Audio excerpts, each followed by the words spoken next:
ಶಿವಮೊಗ್ಗ ಪಶ್ಚಿಮ ಸಂಚಾರ ಠಾಣೆಯಲ್ಲಿ ಇವತ್ತು ಬೆಳಿಗ್ಗೆ ಅಲ್ಲಿನ HC ಅವರಾದ ಮೊಹಮ್ಮದ್ ಜಕಾರಿಯಾ ಅವರು ನೇಣಾಕೊಂಡು ತಮ್ಮ ಪ್ರಾಣವನ್ನು ಬಿಟ್ಟಿದ್ದಾರೆ. ಇಲ್ಲಿ ಮೊಹಮ್ಮದ್ ಜಕಾರಿಯಾ ಅವರು ಬಂದ್ಬಿಟ್ಟು ಕಳೆದ 2 ತಿಂಗಳಿಂದ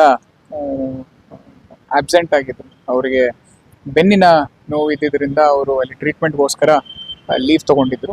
ನಿನ್ನೆ 6ನೇ ತಾರೀಕು ಡ್ಯೂಟಿಗೆ ಬಂದು ಅವರು ಮತ್ತೆ ವಾಪಸ್ ರಿಪೋರ್ಟ್ ಆಗಿದ್ದು, ನಿನ್ನೆ ರಾತ್ರಿ ಅವರಿಗೆ ನೈಟ್ SHO ಅವರ ಕರ್ತವ್ಯವನ್ನು ನೇಮಕ ಮಾಡಿದ್ರು.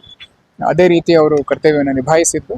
ಬೆಳಗಿನ ಜಾವ ಸುಮಾರು 4:15 5:00 ಮಧ್ಯದಲ್ಲಿ ಅವರು ನಮ್ಮ ಸ್ಟೇಷನ್ ಹಿಂದೆ ಇರುವ ಒಂದು ಬಾತ್ರೂಮ್ ಹತ್ರ ಅವರೇ ತಂದಿದ್ದಂತಹ ಒಂದು ರೋಪ್, ನೈಲಾನ್ ರೋಪ್ ಅನ್ನ ಯೂಸ್ ಮಾಡಿ ನೇಣಿಗೆ ಶರಣಾಗಿದ್ದಾರೆ.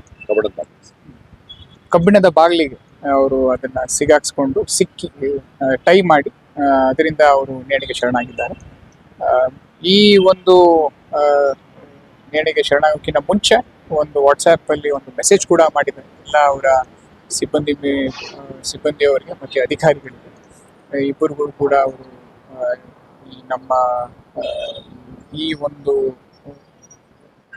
ಕಾರಣಕ್ಕೆ ನನ್ನ ಒಬ್ಬ ಸಿಬ್ಬಂದಿಯವರ ಹೆಸರು ಬರೆದು ಅವರು ನಮಗೆ ಕಿಂಡಲ್ ಮಾಡಿದ್ದಾರೆ, ಹಾಗೆ ನಮಗೆ ಹೆಲ್ತ್ ಇಶ್ಯೂಸ್ ಇರೋದ್ರ ಬಗ್ಗೆ ಎಲ್ಲರ ಹತ್ರ ಮಾತಾಡಿದ್ದಾರೆ ಅಂತ ಹೇಳಿ ಅವರು ಪ್ರಾಣವನ್ನ ಬಿಟ್ಟಿದ್ದಾರೆ.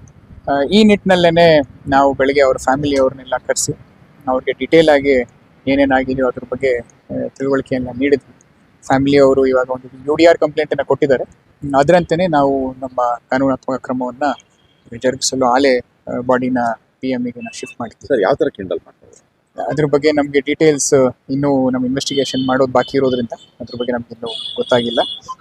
ನಮ್ಮ ಇನ್ವೆಸ್ಟಿಗೇಷನ್ ಏನು ತಿಳಿಯುತ್ತೋ ಅದು ನಮ್ಗೆ ಮುಂಚೆ ಫ್ಯಾನಿಗೆ ಟ್ರೈ ಮಾಡ್ತಾರೆ. ಮುಂಚೆ ಅಂದರೆ ಲಾಸ್ಟ್ ಮಂತ್ ಯಾವಾಗ ಅವ್ರು ರಜೆಯಲ್ಲಿ ಯಾವಾಗಿದ್ರು ಆ ಟೈಮಲ್ಲೂ ಒಂದು ಅಟೆಂಪ್ಟ್ ಮಾಡಿದ್ದಾರೆ ಅಂತ ಫ್ಯಾಮಿಲಿಯವರು ಇವಾಗ ಜಸ್ಟ್ ತಿಳಿದಿದ್ದಾರೆ. ಆವಾಗ ಅವ್ರಿಗೆ ಬಿದ್ದು ತಲೆಗೆ ಏಟು ಕೂಡ ಆಗಿತ್ತು ಅಂತ ಹೇಳಿದ್ದಾರೆ. ಅವರಿಗೆ ಒಂದು ಸ್ವಲ್ಪ ಡಿಪ್ರೆಷನ್ದು ಹಿಸ್ಟ್ರಿ ಇತ್ತು ಅಂತ ಕೂಡ ಫ್ಯಾಮಿಲಿಯವರು ಎಕ್ಸ್ಪ್ರೆಸ್ ಮಾಡಿದ್ದಾರೆ. ಬಟ್ ಅದ್ರ ಬಗ್ಗೆ ನಮ್ಗೆ ಇನ್ನೂ ತನಿಖೆ ನಡೆಸಬೇಕಾಗಿದೆ. ಅಲ್ಲ, ಈ ನಿನ್ನೆ ನೈಟ್ ಪೊಲೀಸ್ ಠಾಣೆಯಲ್ಲಿ ಫ್ಯಾನಿಗನ್ನು ಟ್ರೈ ಮಾಡಿ ಆಮೇಲೆ ಇದು ಅದ್ರ ಬಗ್ಗೆ ನಾವಿನ್ನೂ ಪರಿಶೀಲನೆ ಮಾಡಬೇಕಾಗಿದೆ. ಬಟ್ ಹಿಂದೆ ಕಬ್ಬಿಣದ ಬಾಗಿಲಿಗೆನೆ ಅವರು ಮಾಡಿರೋದು ನಮಗೆ ಕ್ಲಿಯರ್ ಕಟ್ ಆಗಿ ತಿಳಿದು ಬಂದಿದೆ. ಹೇಗಿತ್ತು ಸರ್ ಹಿಸ್ಟ್ರಿ? ಇಲ್ಲ, ಈಸ್ ಅ ಗುಡ್, ಒಳ್ಳೆ ಒಂದು ಕೆಲಸವನ್ನ ಮಾಡ್ಕೊಂಡೇ ಬಂದಿದ್ದಾರೆ. ಎಲ್ಲ ನಮ್ಮ ಲೋಕಲಲ್ಲಿ ತುಂಬಾ ಕಿರುಪರಿಚಿತರಾಗಿದ್ದು ಎಲ್ಲರ ಜೊತೆಗೂ ಒಂದು ಒಳ್ಳೆ ಸಂಬಂಧವನ್ನ ಬೆಳೆಸಿರೋರಾಗಿತ್ತು. ಅವ್ರಿಗೆ ಇದೇನು ಸ್ವಲ್ಪ ಹೆಲ್ತ್ ಇಶ್ಯೂಸ್ ಕಳೆದ 4-5 ಮಂತ್ಸಿಂದ ಶುರುವಾಗಿ ಅವರು ಅಲೋಪತಿ, ಆಯುರ್ವೇದ, ಹೋಮಿಯೋಪತಿ ಎಲ್ಲ ಕೂಡ ಟ್ರೈ ಮಾಡಿ ನಂತರವೂ ಏನೋ ನೋವನ್ನ ಕಮ್ಮಿ ಮಾಡೋಕ್ಕಾಗಿಲ್ಲ ಅನ್ನೋದು ಒಂದು ವಿಚಾರ ನಮಗೆ ಸ್ವಲ್ಪ ಇವತ್ತು ತಿಳಿದು ಬಂದಿದೆ. ಸರ್, ನಿನ್ನೆ